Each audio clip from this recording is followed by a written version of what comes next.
Good evening. We just came from a productive meeting, as you heard Foreign Minister Lavrov mention, of about 2 hours with President Putin. We frankly discussed the current state of U.S.-Russia relations. I expressed the view that the current state of U.S.-Russia relations is at a low point. There is a low level of trust between our two countries. The world's two foremost nuclear powers cannot have this kind of relationship. We further discussed approaches to improving our channels of communication. We had a lengthy exchange of views regarding the situation in Syria and shared perspectives on possible ways forward. Earlier today, Foreign Minister Lavrov and I had a lengthy conversation about issues that require immediate attention and issues that require longer-term attention. We understand that improvement in the long-term relationship will be required if we are to make progress on issues where we have different views.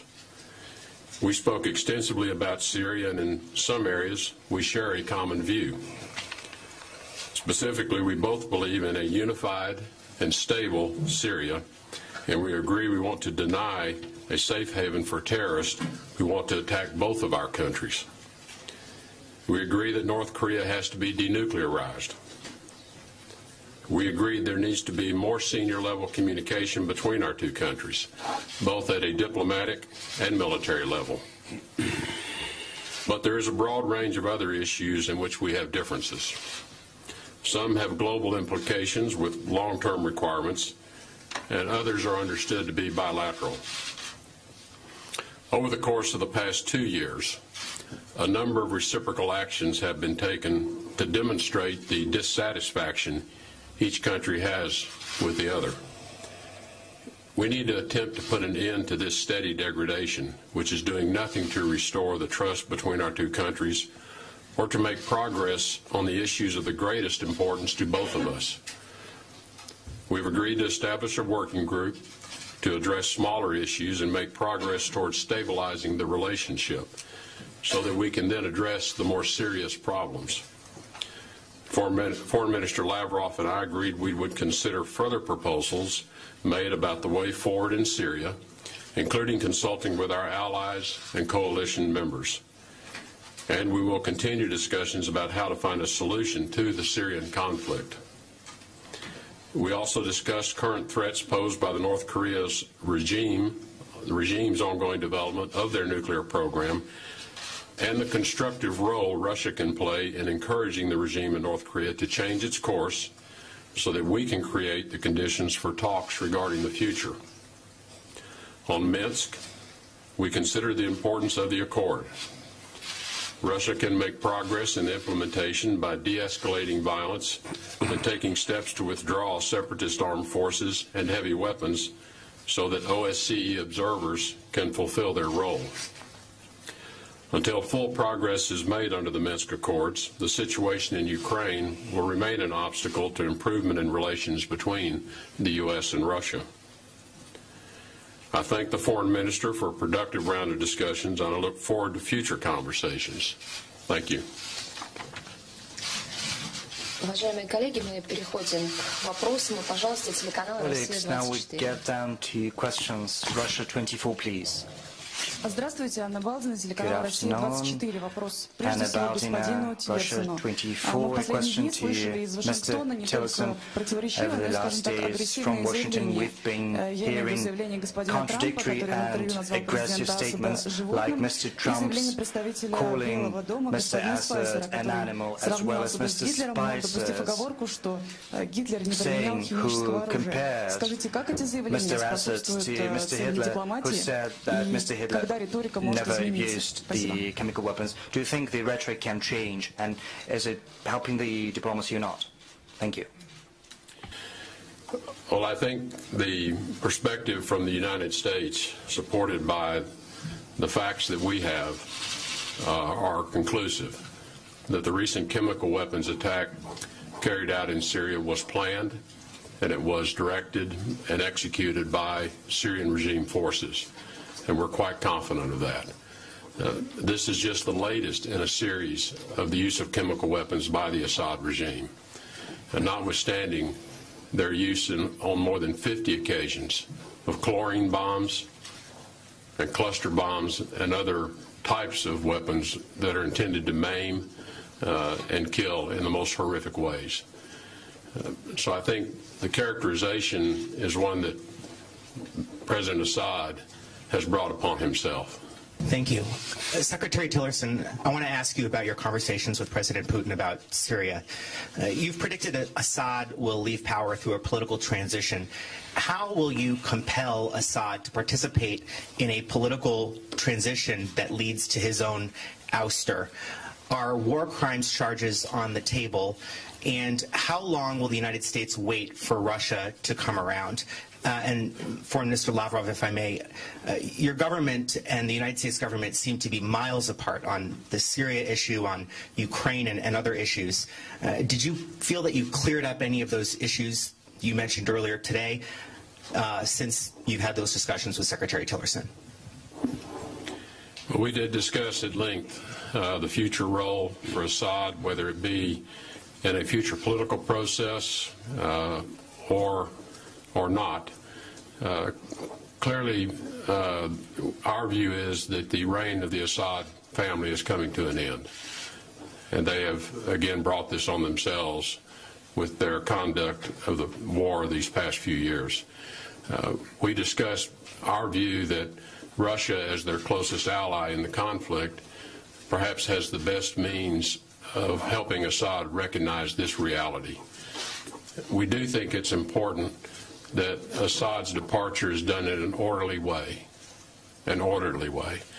so that certain interests and constituencies that he represents feel they have been represented at the negotiating table for a political solution. How that occurs, we leave that to the process going forward. We do not think one has to occur before the other can begin, and it will take a pace of its own. But the final outcome, in our view, does not provide for a role for Assad or for the Assad family in the future governance of Syria. We do not think the international community will accept that. We do not think the world will accept that. What about the war crimes charges? We discussed the issue that as time goes by and more evidence continues to be gathered, it is possible that the threshold necessary to charge individuals, including Bashar al-Assad, may be achieved. As you know, this is a very high legal hurdle in order to bring such charges against an individual. So I would not suggest to you that all of that evidence is in place, but I think the longer time goes by, it's possible that the case will be made, and there are certain individuals who are working to make that case. Thank you. Yelena Chernenko, Commerce newspaper. I've got a question to Secretary Tillerson. Have you talked today about the alleged interference of Russia into the American election? In what way do you think Russia's actions are different from the American actions in cyber security? In accordance with what the American media say, we know that the Iranian nuclear program was compromised by American-created Stuxnet virus. Right now, the U.S. is trying to prevent the North Korea from happening using the same means. And another question to both ministers. A working group has been set up. Are you talking about resuming the work of the bilateral presidential commission? Do you plan to do that? Thank you. We touched only briefly on the issue of cybersecurity, and in particular on the challenges that it is placing on everyone in terms of a new threat, an emerging threat. But I think I do make a distinction when cyber tools are used to interfere with the internal decisions among countries as to how their elections are conducted. That is one use of cyber tools. Cyber tools to disrupt weapons programs, that's another use of the tools. And I make a distinction between those two. Clearly, this is an issue that has emerged in our time, for which we have yet, as an international community, come to some conclusion around how we want to respond to that. And so there will be further discussions, and it is on the agenda, and it is in the agenda that Foreign Minister Lavrov passed to me for us to have further discussions in the future. Secretary Tillerson, did you discuss today with President Putin or Foreign Minister Lavrov sanctions or other concessions that the United States might make in exchange for a change in behavior from the Russian government? And also, speaking about what you just answered previously, did you present to President Putin or the Foreign Minister specific evidence the Russian government interfered in the U.S. election?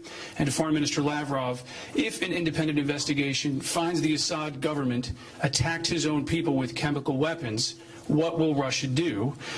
President Putin says there's an effort to blame Assad and plant evidence. Did you present that evidence to Secretary Tillerson today? And would Russia refuse to consider to agree to any circumstance that results in the ousting of Bashar al-Assad? We discussed no change in the status of sanctions that have been in place with Russia as a result of certain actions taken in Ukraine, as you know. I think as to the question of the interference with the election, that is fairly well established in the United States, and I think that has been spoken to on the Hill as well with the Congress, and it is a serious issue. It's one that we know is serious enough to attract additional sanctions, and so we are mindful of the seriousness of that particular interference in our elections, and I'm sure that Russia is mindful of it as well. Good evening, RIA Novosti Agency, Polina Chernisova, question to both ministers. The U.S. has sent a strike group with an aircraft carrier.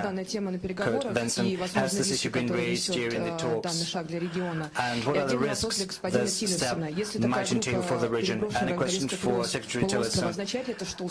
If this group has been sent to the Korean Peninsula, does this signify that the U.S. has some plans for military intervention in North Korea? Thank you.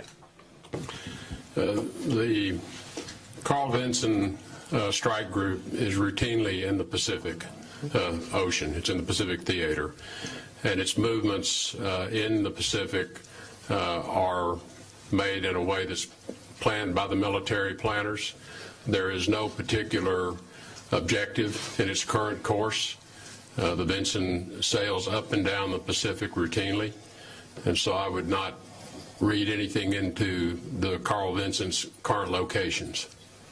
Thank you very much. Mr. Secretary, before these meetings, you said you believed Russia was either incompetent or complicit in these chemical weapons attacks. After your extensive meeting with both Vladimir Putin and Sergei Lavrov, do you know which one that is and what concrete thing can be done to rebuild that lack of trust? And Minister Lavrov, if I could indulge you to answer in English, if you would, sir.